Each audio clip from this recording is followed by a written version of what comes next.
The plague of Cyprian. You're standing in the Forum Romanum on a March morning in 251 Common Era. The smell hits you first. Not the usual mix of bread and incense and unwashed bodies. Something else. Something sweet and wrong. The morning crowd that should fill these marble spaces has thinned to scattered figures hurrying past with cloth pressed to their faces. Behind you, a cart creaks slowly toward the Tiber. You don't look at what's stacked beneath the canvas. You already know. The plague that would bear St. Cyprian's name had been killing 5,000 Romans daily for 2 years. But this wasn't bubonic plague.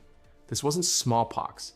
This was something else entirely. The pandemic emerged in 249 Common Era, documented extensively by Bishop Cyprian of Carthage in his treatise De Mortalitate, written in 251.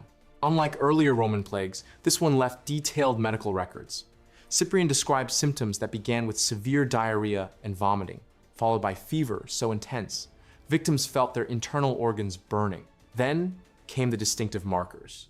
Eyes that turned completely bloodshot, feet and hands that became gangrenous, while the victim remained conscious, and a progressive blindness that preceded death. Dr. Kyle Harper of the University of Oklahoma, in his 2017 analysis, The Fate of Rome, Climate, Disease, and the End of an Empire, documented the plague's unprecedented geographic reach. Archaeological evidence from burial sites across the Mediterranean shows simultaneous mass mortality events from Britain to Egypt between 249 and 262 Common Era. The pathogen moved faster than any known disease of the ancient world. The Roman historian Ammianus Marcellinus recorded that entire military legions dissolved as soldiers abandoned their posts to flee the contagion. The 20th Legion, stationed at Deva Victrix in Britain, shows a complete break in archaeological continuity during this period. Coins minted in 251 bear emergency inscriptions requesting divine intervention, something Roman currency had never done before. Here's what makes this impossible to classify. The symptom profile matches no pathogen in medical literature, doctor. Michael McCormick's Harvard Byzantine Studies analysis from 2003 noted that the combination of hemorrhagic fever, selective gangrene, and rapid onset blindness appears in no other recorded epidemic. The plague of Cyprian killed with symptoms that don't exist in nature. The mainstream explanation is that this was an early outbreak of smallpox, possibly combined with a secondary bacterial infection. The hemorrhagic symptoms, scholars argue, resulted from malnutrition, weakening immune systems, while the distinctive eye and extremity damage came from untreated secondary infections common in urban environments with poor sanitation. But the medical evidence doesn't support this. Smallpox doesn't cause selective gangrene of extremities while leaving victims conscious and coherent, as Cyprian specifically documented. The timeline is wrong too. DNA analysis of plague victims from this period, conducted by Johannes Krause's team at the Max Planck Institute in 2018, found no traces of variola virus or any known pathogen that could produce the recorded symptoms. The Roman military collapse adds another layer of impossibility. Legions that had conquered Britain and held Germanic tribes at bay for centuries simply evaporated. Not defeated in battle, not overwhelmed by superior forces. They just stopped existing as organized units. Archaeological surveys of Roman military sites show sudden abandonment between 250 and 255 Common Era, with equipment left in place and no signs of violent conflict. Some researchers suggest the plague represented an early emergence of a now extinct pathogen, possibly related to climate changes that brought new diseases from Central Asia. Others point to the unusual precision of the symptom records as evidence that Roman physicians encountered something genuinely unprecedented in human disease. What pathogen causes conscious gangrene without systemic infection? How did a disease spread faster than Roman roads could carry it? Why did the most disciplined military force in human history simply abandon their posts? What happened to the bodies of 5,000 Romans who died daily for 13 years? And if this plague reset the trajectory of the world's greatest empire, what other forces were moving through the ancient world, leaving entire civilizations to crumble in their wake? The plague of Cyprian was just the beginning of something larger, a pattern of civilizational collapse that had been playing out for centuries before Rome ever felt its grip loosening. The Bronze Age collapse. You stand in the ruins of Ugarit sometime around 1190, before the Common Era. The city that once thrived as the jewel of the Eastern Mediterranean lies in complete devastation. Every palace reduced to rubble. Every temple collapsed. Every house abandoned so suddenly that clay tablets remained scattered across floors where scribes dropped them mid-sentence. The harbor that once welcomed ships from across the known world sits empty, its docks charred black. What strikes you most isn't just the destruction, it's the silence. No rebuilding, no survivors returning. Just ash layers 3 feet thick, blanketing everything, as if an entire civilization simply vanished overnight. This scene repeated simultaneously across every major Bronze Age civilization within a span of 50 years. The Mycenaean palaces in Greece fell dark around 1200 before the Common Era. The Hittite Empire, which had dominated Anatolia for 5 centuries, disintegrated completely by 1180. Troy burned, Babylon's power collapsed. Even Egypt, the most resilient of ancient civilizations, barely survived wave after wave of invasions by mysterious groups they called the Sea Peoples.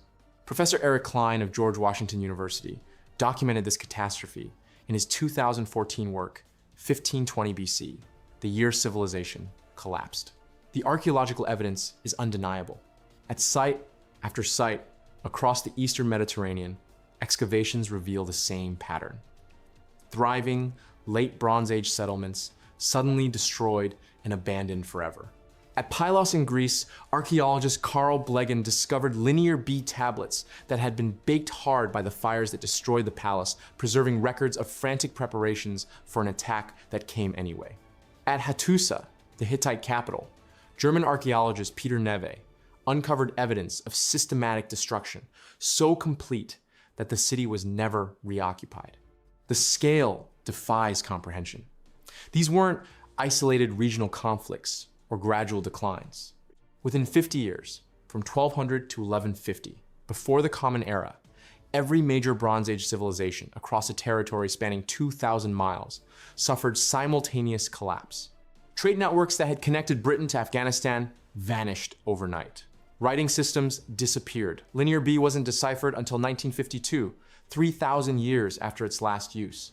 Technological knowledge evaporated so completely that the Greeks forgot how to write for 4 centuries.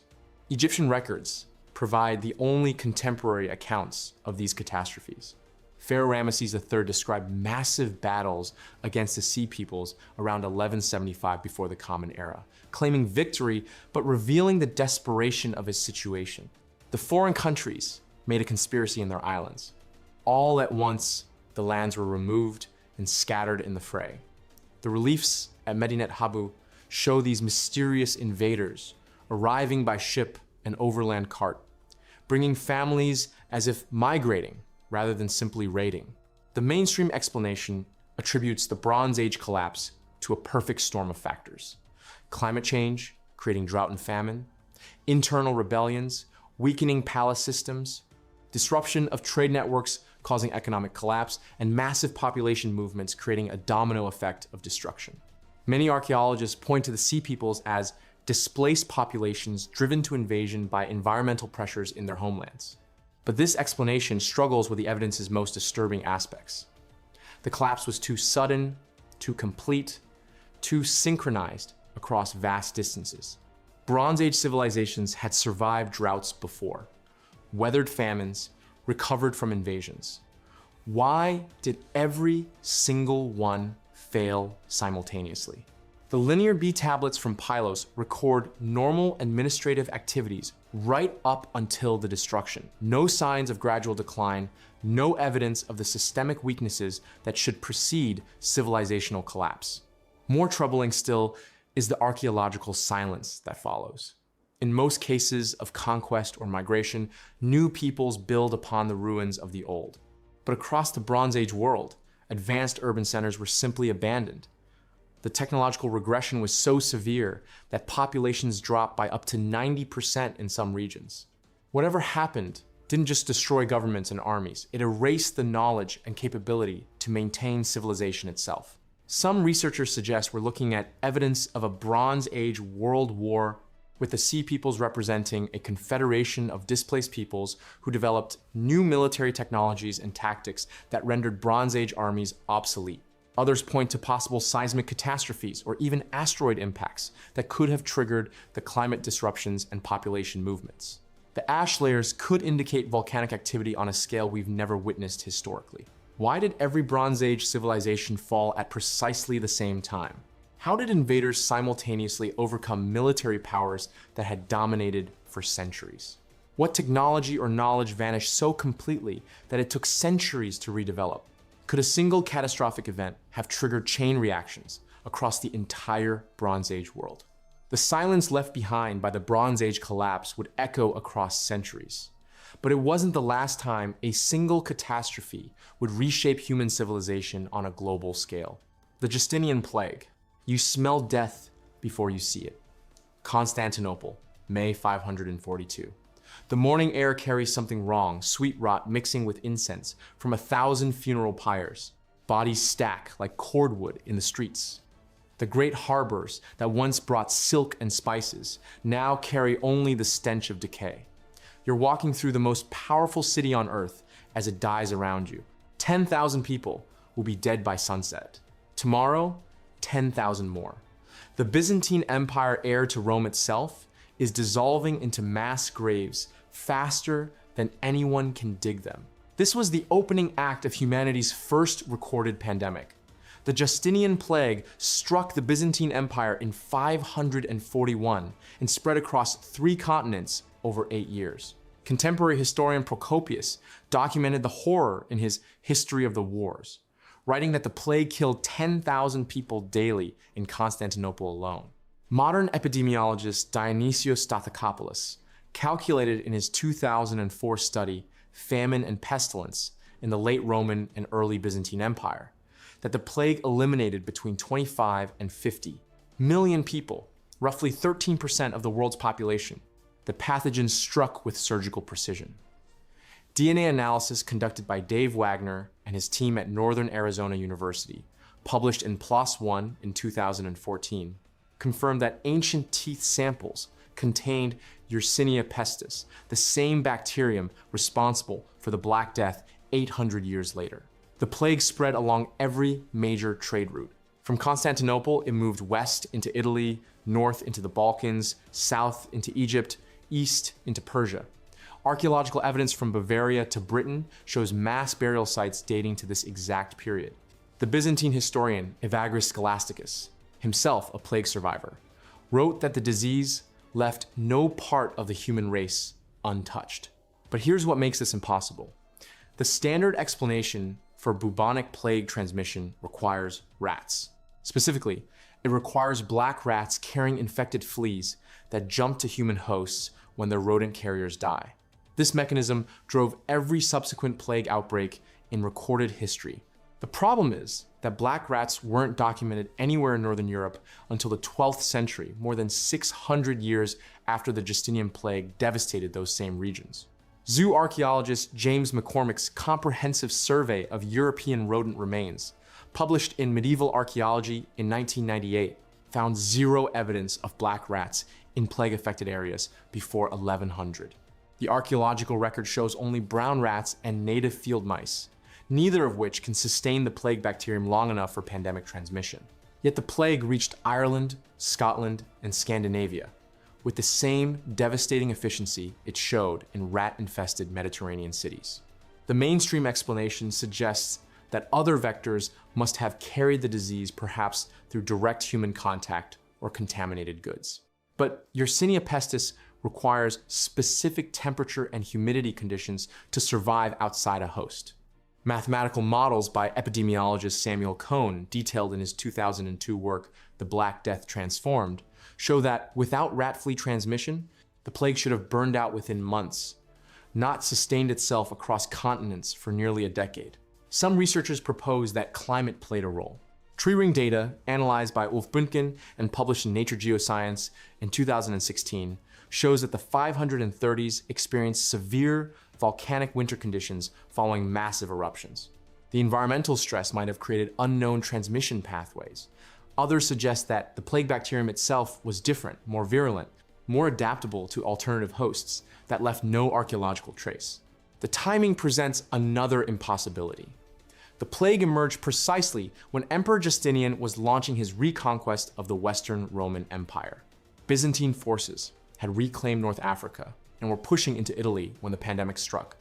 Within 5 years, the most ambitious restoration project in history collapsed. The empire lost half its population, 3/4 of its tax revenue, and any hope of rebuilding Rome's former glory. The plague didn't just kill people, it killed the last chance for unified Mediterranean civilization.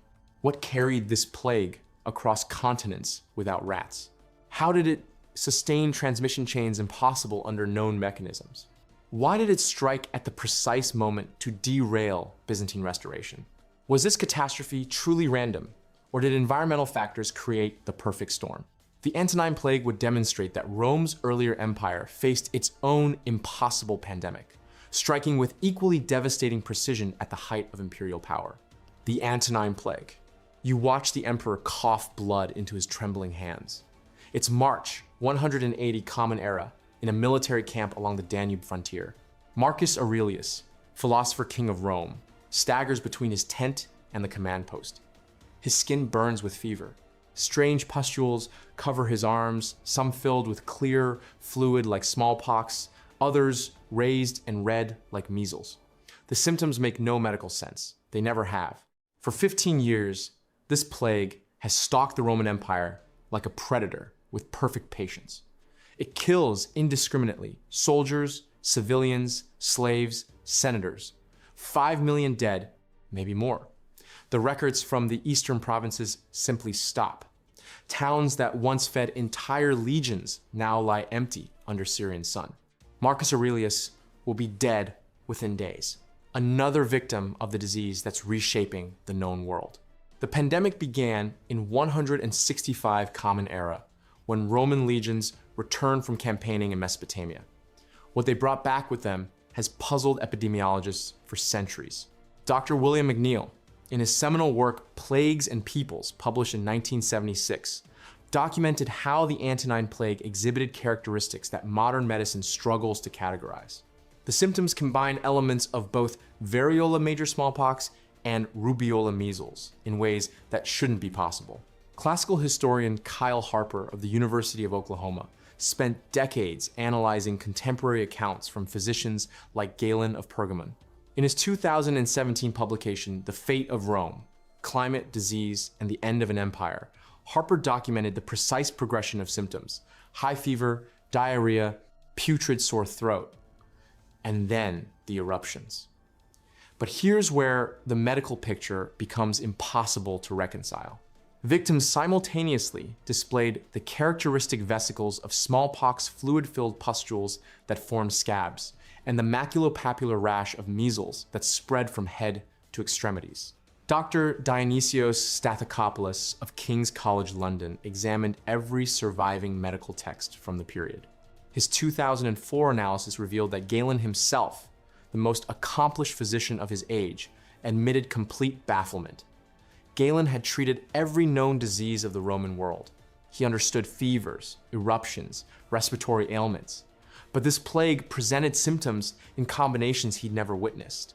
The vesicles appeared wrong, some filled with clear serum like smallpox, others with dark fluid that had no known precedent. The mainstream explanation is straightforward. The Antonine plague was likely smallpox, possibly introduced to a Roman population with no previous exposure to the variola virus. The high mortality rate and devastating social impact align with other documented smallpox outbreaks in virgin populations. Some historians suggest it could have been measles, which can be equally lethal in unexposed groups. But the symptom profiles documented by contemporary physicians don't support a single pathogen explanation. Dr. Christine Krof of Leiden University's Medical History Department published research in 2012 demonstrating that no known strain of variola produces the rapid onset neurological symptoms described in multiple Roman sources. Victims reportedly experienced delirium and paralysis within hours of the skin eruptions, appearing a progression timeline that matches neither smallpox nor measles. Even more puzzling is the plague's selective lethality. Roman military records, preserved in the Notitia Dignitatum, show that certain legion cohorts suffered 90% mortality, while neighboring units lost only 10% of their strength.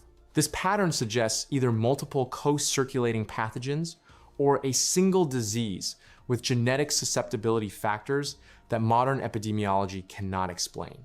The plague transformed Roman military doctrine permanently, forcing adoption of smaller, more mobile units, because the traditional legion structure had become impossible to maintain. Archaeological evidence from plague cemeteries across the empire reveals skeletal pathologies that don't match known infectious diseases. Mass grave sites excavated near Trier and York show bone lesions consistent with systemic inflammation, but the pattern of destruction suggests viral hemorrhagic fever rather than poxvirus infection. Some researchers suggest the Antonine plague represents humanity's first encounter with a pathogen that no longer exists, either extinct or evolved beyond recognition. What killed Marcus Aurelius and 5 million Romans? Why did the symptoms combine elements of multiple diseases in medically impossible ways? How did a single pathogen selectively devastate some communities while leaving others untouched? Can a disease simply vanish from human experience, leaving only the scars it carved into history? But if one plague could reshape the Roman Empire so completely, what would happen when an even deadlier pathogen emerged from the trade routes of Asia 6 centuries later? The Black Death. You smell it before you see it. Marseille, October 13th, 47. The harbor reeks of rotting cargo and something else, something sweet and wrong. The Genoese galley rocks against the dock, its black sails hanging limp. No crew emerges, no dock hands approach, because everyone aboard is dead. Within hours, the first Marseille residents will collapse in the streets. Within months, this single ship's arrival will trigger the fastest moving pandemic in recorded history. A plague that will kill 3 in every 5 Europeans. A plague that shouldn't have been able to move this fast. The Black Death erupted across Europe between 1347 and 1351, documented meticulously in chronicles from London to Constantinople. Giovanni Boccaccio recorded the symptoms in his Decameron: sudden fever, black swellings in the groin and armpits, death within 3 to 7 days. The Benedictine chronicler John Klyn tracked its arrival in Ireland in 1348, writing until the disease killed him mid-sentence. French royal physician Guy de Chauliac noted the mortality rate in Avignon reached 9/10 of the population. Professor Oli Benedicto of the University of Oslo spent 30 years analyzing medieval tax records, church registers, and court documents for his 24 study, The Black Death. The complete history. His calculations place the death toll at 60% of Europe's total population. 50 million people, gone in 4 years. Here's what makes this impossible: the speed.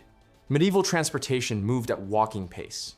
Ox carts covered 15 miles per day on good roads.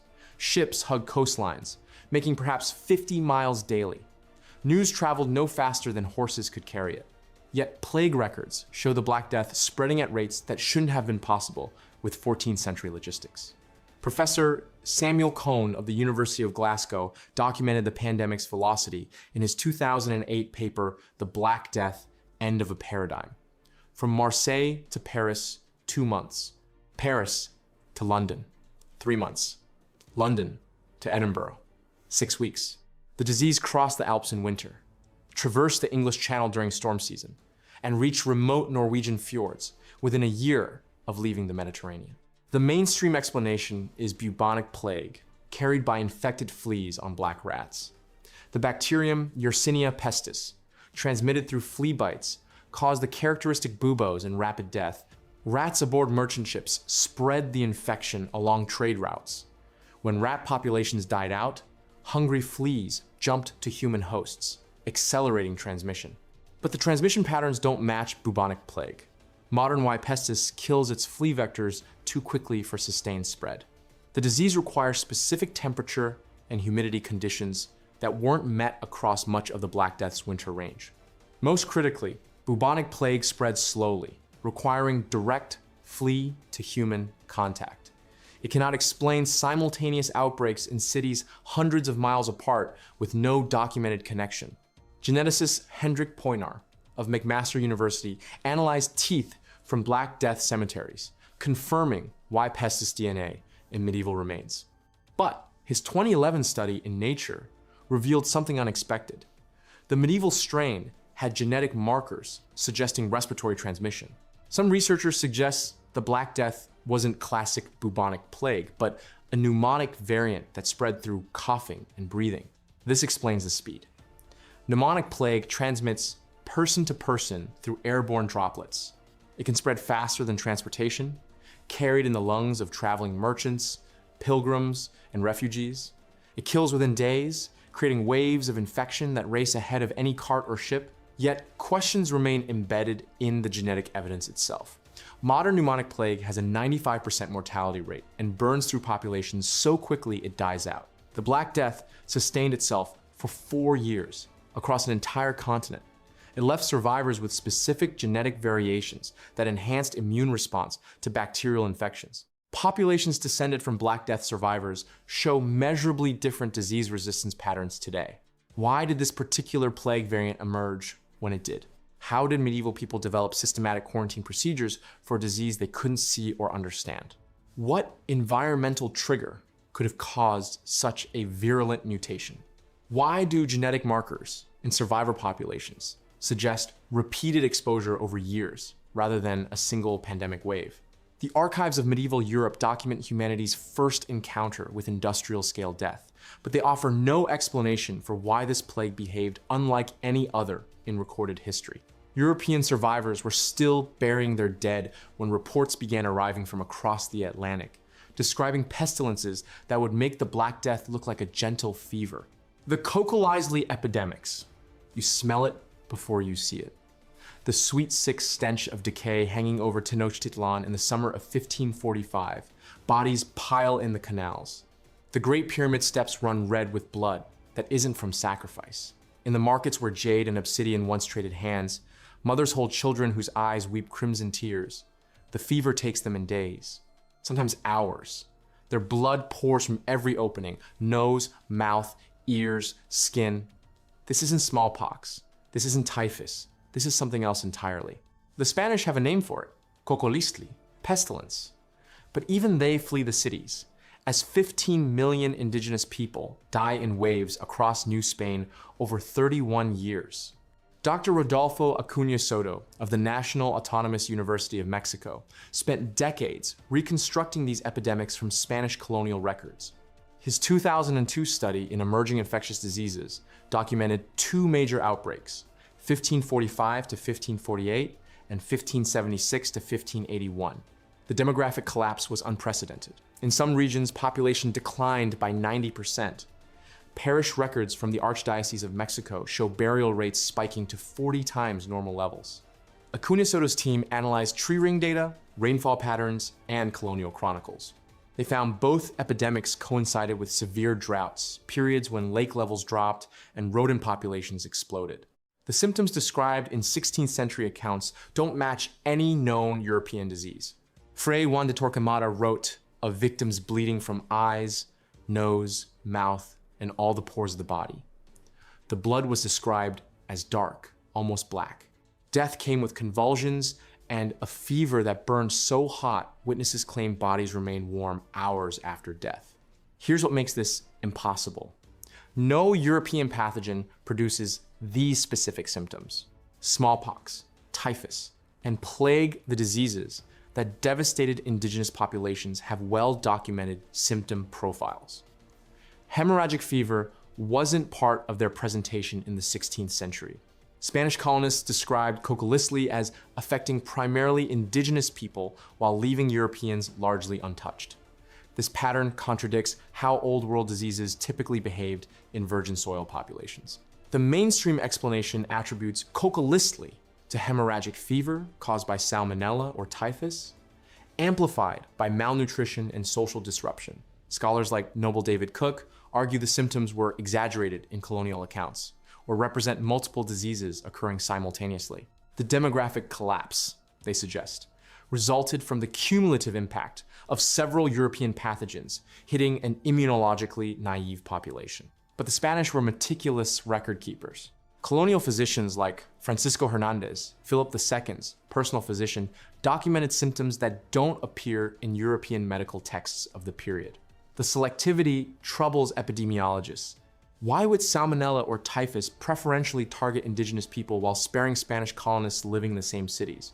DNA analysis of victim remains has failed to identify any known pathogen. Dr. Kirsten Boss of the Max Planck Institute for Evolutionary Anthropology found no traces of plague, typhus, or salmonella in teeth samples from Cocoliztli burial sites. Some researchers suggest Cocoliztli was caused by an indigenous pathogen, possibly viral hemorrhagic fever carried by rodents that emerged during drought conditions. The pathogen may have required specific environmental triggers that disappeared as ecological systems changed under Spanish colonization. Others propose it was a novel recombinant virus that burned through the population so completely it drove itself extinct. The silence in the historical record after 1581 is telling. Cocoliztli simply vanishes. No similar outbreaks appear in later colonial records. No European accounts describe comparable symptoms in other New World colonies. Whatever killed 15 million people in New Spain seems to have disappeared as mysteriously as it arrived. What pathogen kills with such precision and then vanishes completely from the historical record? Why do no European medical texts from the period describe similar hemorrhagic presentations? How did a disease selective enough to spare Spanish colonists spread rapidly enough to collapse entire regions? Could an indigenous pathogen have evolved and gone extinct within the span of human documentation? The mystery deepens when we realize that ecological collapse, whether through disease or climate, has repeatedly rewritten the rules of human civilization across history. The late Bronze Age drought. You're standing in the ruins of Ugarit in 1250, before the Common Era. The harbor that once welcomed ships from across the Mediterranean lies bone dry.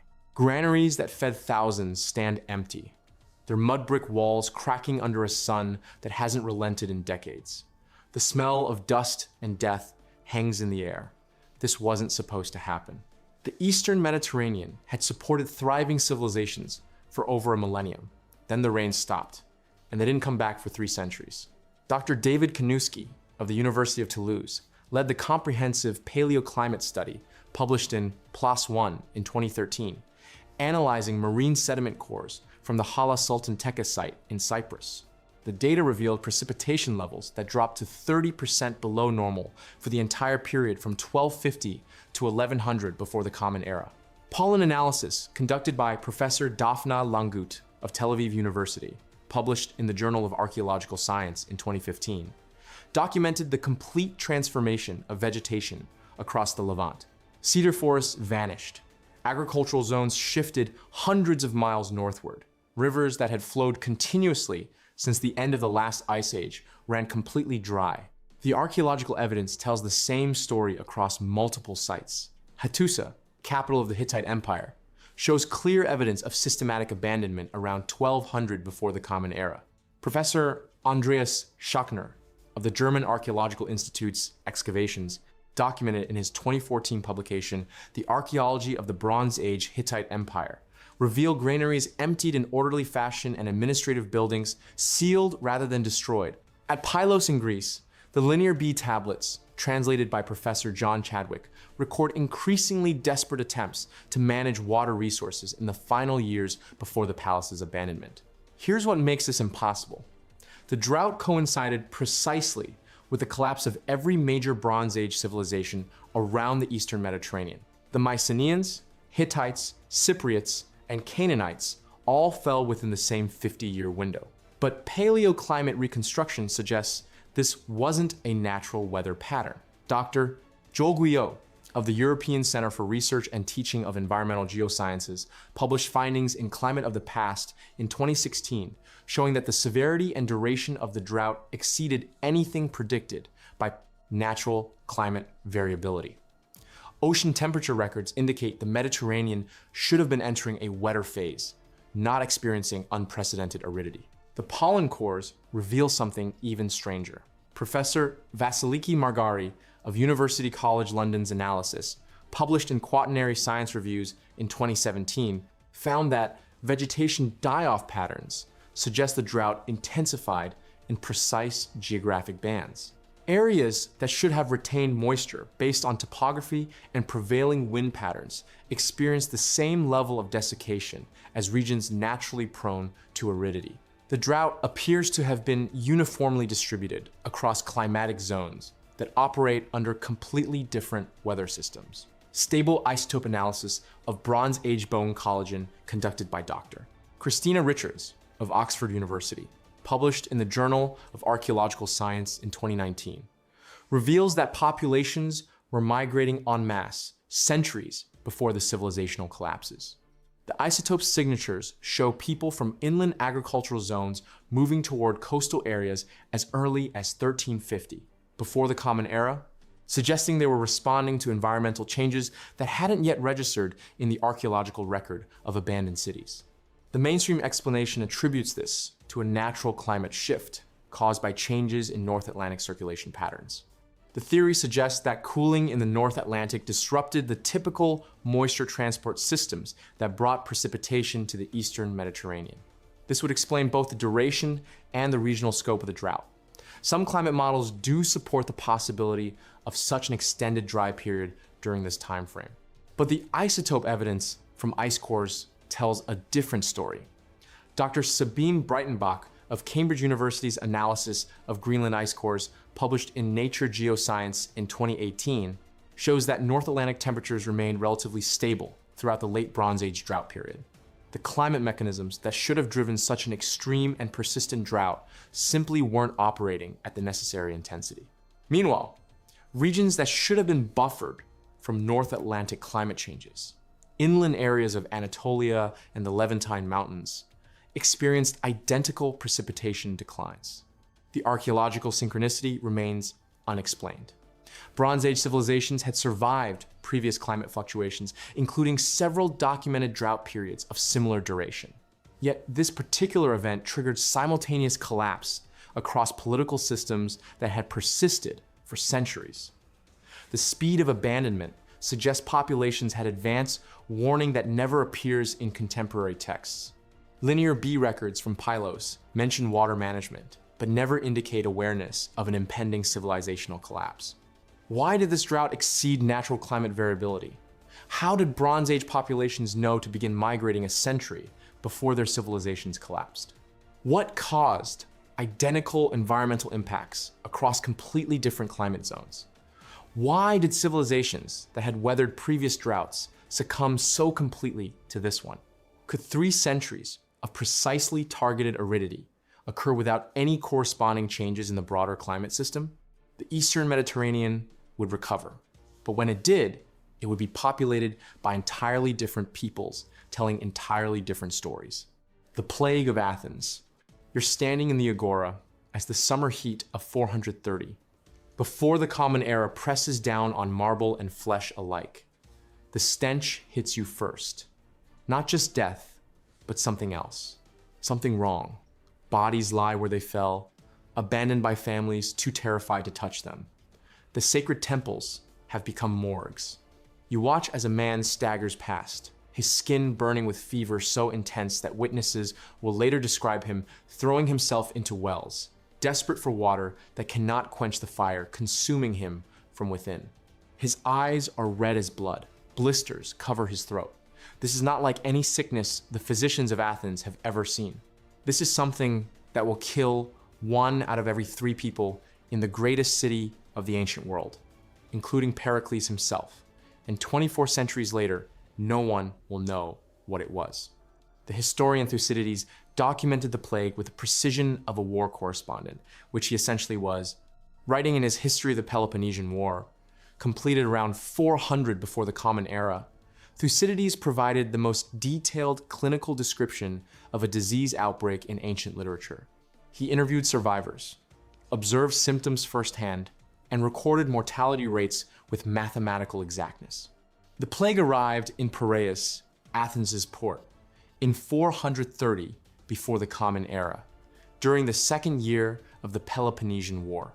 Thucydides calculated that it killed approximately 30% of Athens' population over 4 years.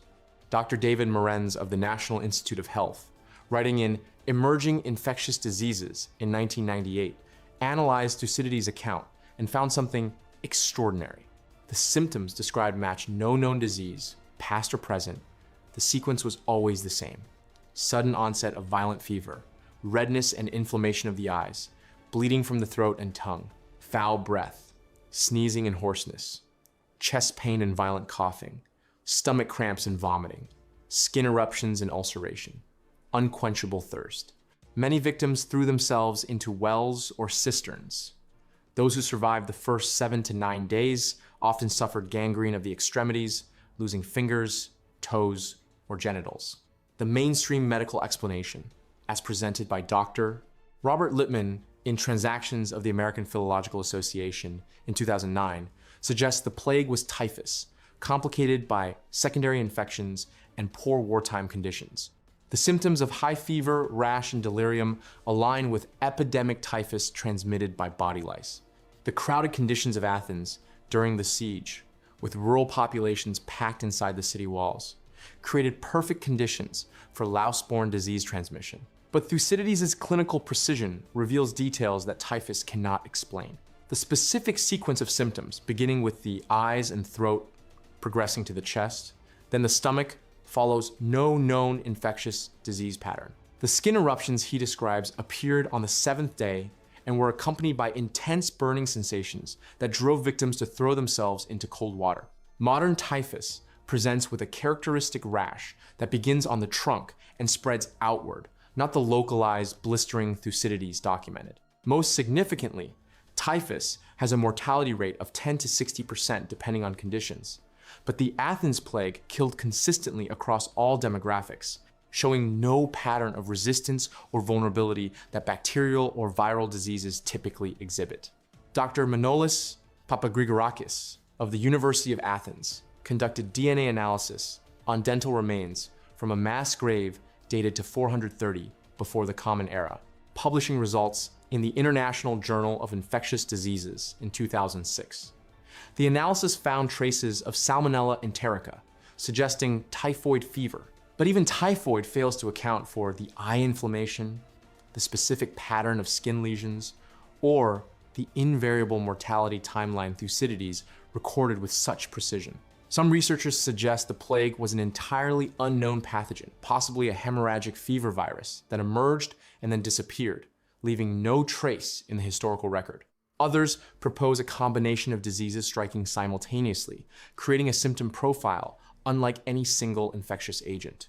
The most unsettling possibility is that Thucydides witnessed something that medical science has never encountered again. What disease kills exactly 1/3 of a population with mathematical precision? Why do the symptoms follow a sequence unknown to modern medicine? How does a plague documented in such detail remain unidentifiable after 24 centuries of medical advancement?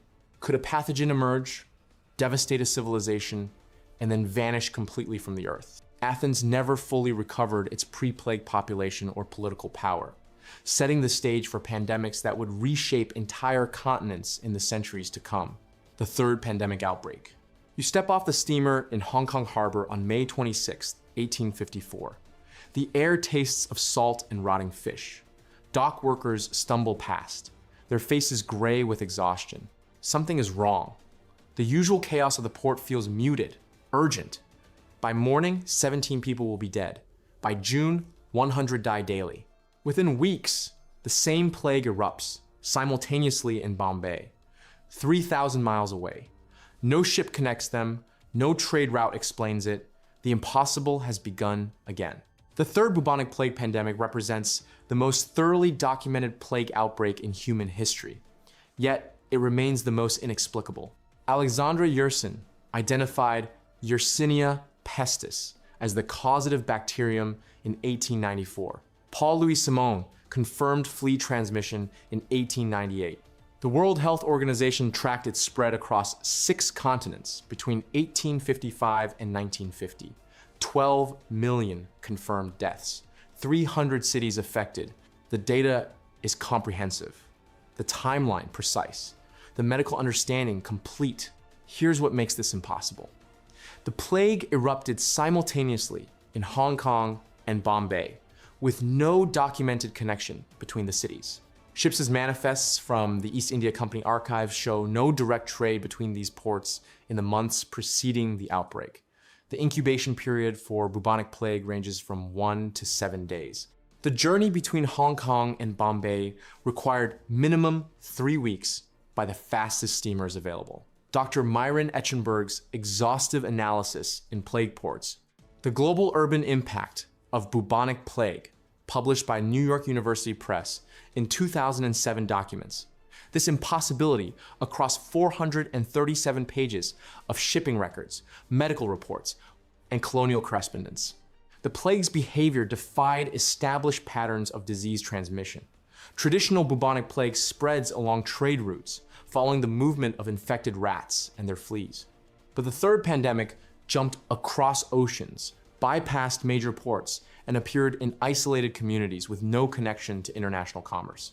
San Francisco's outbreak began in March 1900, yet the city's Chinatown had been under strict quarantine since the previous outbreak reports from Asia. The plague appeared in remote villages in Madagascar, northern Australia, and the highlands of Peru within months of each other, despite these locations having no direct contact with infected regions. The mainstream explanation centers on improved transportation networks and global trade expansion during the Industrial Revolution. Steamships reduced travel time between continents. The Suez Canal opened new routes. Colonial administration moved people and goods at unprecedented scales. The British Empire's vast trading network provided pathways for infected rat populations to spread the bacterium worldwide. Modern epidemiologists like Dr. Elizabeth Carneal of the Pasteur Institute argue that simultaneous outbreaks simply reflect the compressed timescale of industrial age commerce rather than true simultaneity. But the shipping records contradict this explanation. The plague appeared in locations with minimal or non-existent connections to global trade networks. Isolated Pacific islands with monthly supply boats developed outbreaks identical in timing to major commercial ports. The bacterium's genetic analysis, published by Dr.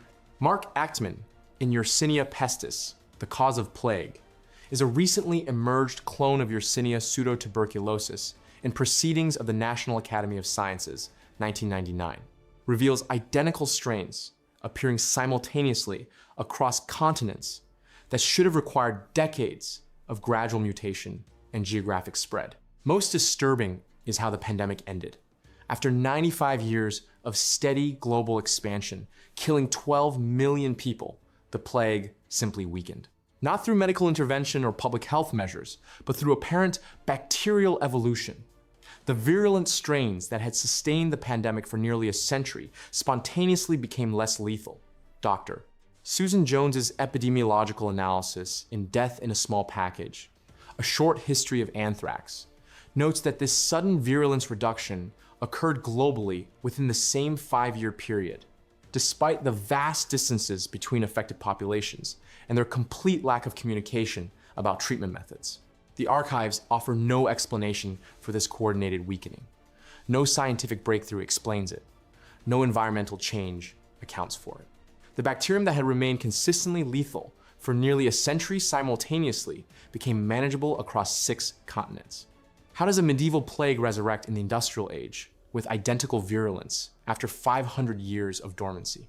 Why did it appear simultaneously in disconnected locations with no documented transmission pathway?